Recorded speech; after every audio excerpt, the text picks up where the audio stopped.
Hello, আসসালামু আলাইকুম। ওয়ালাইকুম আসসালাম। কে বলছেন? আমি রত্না বলছি। রত্না, কেমন আছেন আপনি? ভালো আছেন রত্না?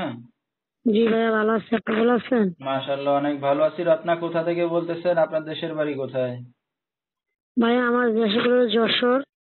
আমি আছি ঢাকায়। আচ্ছা, কে কে আছে ফ্যামিলিতে রত্নার? আমার ফ্যামিলিতে আমি আছি, একটা ছোট ভাই আছে, আর কেউ নাই। আর আচ্ছা। মা আছে। তো রত্না, কি করেন আপনি বর্তমানে? ভাইয়া, বর্তমানে আমি বেকার আছি। ভাই ছোট ভাইটা রাখি, আম্মু কাজ করে। আচ্ছা, রত্নার বিয়ে শাদী হয়েছে কিনা? জি না ভাইয়া, বিয়ে হয়নি। আচ্ছা, ঠিক আছে। তো দর্শক, শুনতে থাকুন আজকে রত্নার জীবনের গল্পগুলা। ধৈর্য সহকারে ফুল ভিডিওটি দেখলে মোবাইল নাম্বার পেয়ে যাবেন, সরাসরি যোগাযোগ করতে পারবেন রত্নার সাথে।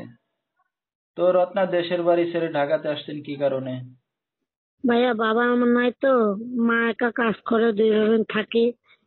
সেক্ষেত্রে দেখা যাচ্ছে দেশে থাকা যায় না, বিয়ে শাদী হয় নাই। সে কারণে ঢাকায় এসে থাকা। আচ্ছা, আচ্ছা। তো আপনার মা এখন যা কাজ বাজ করে তা দিয়ে আপনাদের সংসারটা চলতেছে, তাই তো? জি ভাইয়া। আচ্ছা। তো আপনার বাবা কোথায় রত্না? আমার বাবা ছোটকালেই বিয়ে করে আলাদা হয়ে গেছে।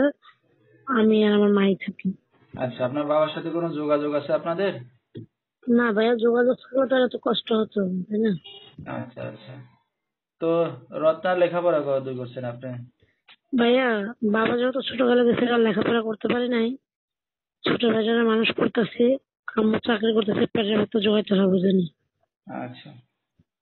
তো রত্না, এই যে অনলাইনের মাঝে আসছেন, আপনার মা জানে? জি, আমি আম্মুরে বলেই আসছি। ঠিক আছে। তো আপনার বিয়ে শাদী হয়েছে কিনা? না, বিয়ে হয় নাই। আচ্ছা, বিয়ে হয় না, একটা অবিবাহিত মিডিয়ার সামনে আসছেন। তো আপনি জি। কোনো হাতের কাজ জানেন রত্না? জি, জানতাম তো। এখন তো মনে করেন অভাবের কারণে সেই জিনিসটা বিক্রি করে দেওয়া হয়েছে। মেশিনের কাজ জানতাম। আচ্ছা, আচ্ছা। এখন যাই হোক, অভাবের কারণে যে বিক্রি করে দেওয়া হয়েছে, সে কারণে আর কি আঠারো টানাটানি পড়ে গেছে। ঠিক আছে। তো আপনার তো বিয়ে শাদী হয় নাই। তো একটা অবিবাহিত মেয়ে মিডিয়ার সামনে আসছেন কি উদ্দেশ্য করে? ভাইয়া, যদি একটা ভালো মানুষ পাই, আমার মা আর আমার ভাইরা যদি দায়িত্ব নেয়, বিয়ে সাথে বসার জন্য আসছি। যেহেতু দেশের পরিস্থিতি খারাপ, একটা মেয়ে বিয়ে দিতে গেলে অনেক টাকা পয়সা লাগে, সে কারণে আসছি। আচ্ছা, তো আপনার সাথে যদি এখন দর্শক ভাইরা যোগাযোগ করতে চায়, কিভাবে করবে? আমি ধরবো আমার সিম আছে, মোবাইল নাম্বার দেবো। আচ্ছা, মোবাইলের মাধ্যমে যোগাযোগ করবে আপনার সাথে, তাই তো? জি জি জি। আচ্ছা, তো আপনি এখন বিয়ে শাদী করতে আছেন, আপনার মা জানে যে আপনি এই যে অনলাইনের মাঝে আসছেন, মিডিয়ার সামনে মানে বিয়ে শাদীর কথা বলতেছেন, এগুলো জানে? জি জি, আমি বলছি, আমার বইলেই প্রতিবেদন আসছে ভাইয়া।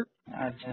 তো এখনকার মেয়েদের তো অনেক চাহিদা থাকে, ইয়ং বা বয়স ভাইয়া, বা কম, গরিব আপনার কেমন মানুষের কোনো। চাহিদা এটা? মানে কেমন টাইপের হ্যাঁ পুরুষকে বিয়ে শাদী করতে যাচ্ছেন আপনি? হ্যাঁ, গরিব মানুষের চাহিদা নাই, ভালো হোক এটাই চাই। বুড়া হোক, জোয়ান হোক, যদি একটা ফ্যামিলিও থাকে, যদি বলে না দুই ফ্যামিলি আমি চালাতে পারবো, এরকম একটা মানুষ হলে বিয়ে শাদী করবো দাদা আমি। আচ্ছা, তার যদি ফ্যামিলিও থাকে, তো আপনি রাজি আছেন বিয়ে শাদী করতে?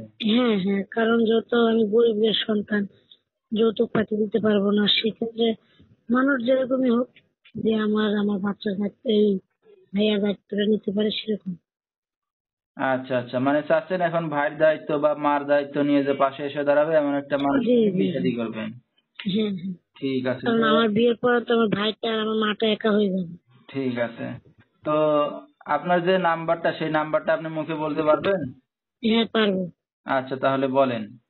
013 013 466 466 588 588 13। 13। আচ্ছা, তো জি। দর্শক, এই নাম্বারটা হলো রত্নার। এই নাম্বারে যোগাযোগ করলে রত্নাকে পেয়ে যাবেন। যেহেতু বাবা নাই, একটা অবিবাহিত মেয়ে, তো তার মা এখন কাজ বাজ করে সংসার চালাচ্ছে। রত্নার এখনো বিয়ে শাদী হয় নাই, চাচ্ছে একটা ভালো মনের মানুষ, এই তো রত্না? জি। আচ্ছা। কিন্তু তো আরেকটা কথা আছে ভাইয়া, হ্যাঁ, যে বলেন। আমাদের ফোন দিবেন, আমার সাথে যোগাযোগ করবেন। খারাপ মন্তব্য করলে কেউ যোগাযোগ করবেন না। ভালো মনে যোগাযোগ করবেন। ভালো মনে পাশে থাকার চেষ্টা করবেন। আচ্ছা, ঠিক আছে। তো দর্শক, আসলে